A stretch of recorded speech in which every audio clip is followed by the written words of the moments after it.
আসসালামু আলাইকুম and welcome to our new video. আজকের ভিডিওতে আমরা দেখব আমরা যখন কোনো ফিশিং লিংকে ঢুকে আমাদের ইনফরমেশন গুলো দেই সেগুলো কিভাবে হ্যাকারদের হাতে চলে যায়। ফিশিং নিয়ে এর আগে আমি যে ভিডিও তৈরি করছিলাম সেখানে অনেকে কমেন্টস করছিল এবং অনেকে আমাকে ইনবক্স করে বিষয়টা আরো ভালোভাবে বুঝিয়ে দেওয়ার জন্য বলছিল, যাতে আমি একদম সরাসরি বিষয়টা শেয়ার করি। ভিডিওটি লাইক দিয়ে সম্পূর্ণ ভিডিওটি দেখবেন যাতে কখনো এরকম ফিশিং এর ফাঁদে পড়ে আপনার সবকিছু হারাতে না হয়। এবং ভিডিওটি শেয়ার করে সবাইকে দেখার সুযোগ করে দিবেন যাতে এই বিষয়ে মানুষ আরো ভালোভাবে জানতে পারে।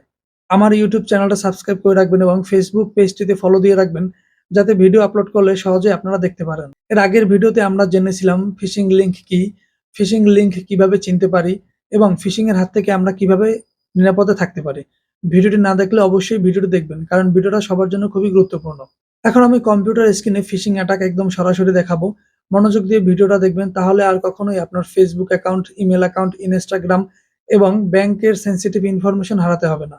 আপনাদেরকে দেখানোর জন্য আমি এরকম একটা ওয়েবসাইট তৈরি করে রেখেছি। ধরেন আপনার কাছের কেউ আপনার ফেসবুক অ্যাকাউন্ট, ইমেল অথবা ইনস্টাগ্রাম হ্যাক করতে চায়।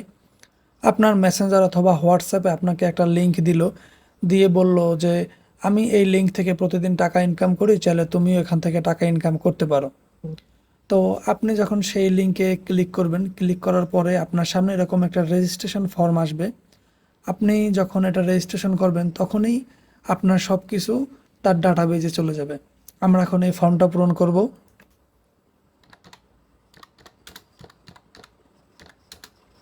এখন এখানে একটা ইমেল অ্যাড্রেস ব্যবহার করব। এখন এখানে আমি একটা পাসওয়ার্ড দিব। আমি 1 2 3 4 5 6 7 8 9 পর্যন্ত দিলাম। আবার এখানে সাধারণত আপনাদেরকে আপনার ইমেলের যে পাসওয়ার্ড অথবা এখানে যদি ফেসবুক দিয়ে রেজিস্ট্রেশন করার কথা বলে তাহলে এখানে ফেসবুকের ইউজার নেম পাসওয়ার্ড দিতে বলবে। যেহেতু আমি এটা ইমেলের জন্য তৈরি করছি এজন্য আমি এখানে ইমেল এবং ইমেলের পাসওয়ার্ড দিলাম। আমি পাসওয়ার্ড ব্যবহার করলাম 1 2 3 4 5 6 7 8 9। আমার ফর্মটা পূরণ করা শেষ। আমি এখন রেজিস্টার নাওতে ক্লিক করলাম। দেখেন রেজিস্টার নাওতে ক্লিক করার পরে আমাকে লগ ইনের জন্য একটা অপশন দিছে। আসলে এইগুলা কাজ করবে না ফিশিংয়ের জন্য। আপনাকে ইনবক্সে একটা লিংক দিছিল এবং বলছিল আপনাকে টাকা ইনকাম করার জন্য এখানে প্রথমে রেজিস্ট্রেশন করতে হবে। আপনি রেজিস্ট্রেশন করছেন, আপনার কাজ শেষ। মানে আপনার সব কিছু এখন হ্যাকারের ডাটাবেজে চলে গেছে। এখন আমি আমার ডাটাবেজ চেক করে আপনাদেরকে দেখাবো। এই হলো আমার ডাটাবেজ। আমি একটু আগে ওয়ালিটেক নামে একটা ইমেল থেকে লগ ইন করছিলাম। এখানে আমার ইমেলটা শো করছে, এই দেখুন waletek@gmail.com এবং এইখানে হলো পাসওয়ার্ড। আমি যে পাসওয়ার্ডটা এখানে দিছিলাম। এখন আমরা দেখব এই MD5 থেকে হ্যাকার কিভাবে আপনার অরিজিনাল পাসওয়ার্ডটা বের করবে। এই যে পাসওয়ার্ড লেখা এখানে কিন্তু আমার এই পাসওয়ার্ডটা চলে আসছে। এখন আমি এটাকে কপি করব। পাসওয়ার্ডটা এখন হ্যাশ আকারে আছে, আমরা কিন্তু এত বড় পাসওয়ার্ড দেই নাই। আমরা সিম্পলি 1 2 3 4 5 6 7 8 9 এই পর্যন্ত দিছিলাম।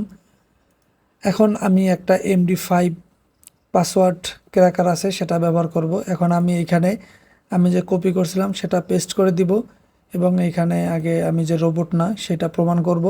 এরপরে ক্র্যাক হ্যাশ এখানে ক্লিক করব। এখানে ক্লিক করলে এই রেজাল্ট দেখুন 1 2 3 4 5 6 7 8 9। আমি যে পাসওয়ার্ড দিছিলাম সেটা কিন্তু এখানে শো করছে। আশা করি আপনারা বুঝতে পারছেন কিভাবে আপনি যখন কোনো ফিশিং লিংকে ঢুকে আপনার সেনসিটিভ ইনফরমেশন দিয়ে লগ ইন করতে চান অথবা কোনো রেজিস্ট্রেশন ফর্ম পূরণ করেন সেটা কিভাবে হ্যাকারের ডাটাবেস পর্যন্ত চলে যায়। ধন্যবাদ সবাইকে ভিডিওটি দেখার জন্য। ভিডিওটি সবার জন্য খুবই গুরুত্বপূর্ণ। ভিডিওটি শেয়ার করে সবাইকে দেখার সুযোগ করে দিবেন যাতে এরকম ফিশিংয়ের ফাঁদে পড়ে কেউ তার সব কিছু হারিয়ে না ফেলে।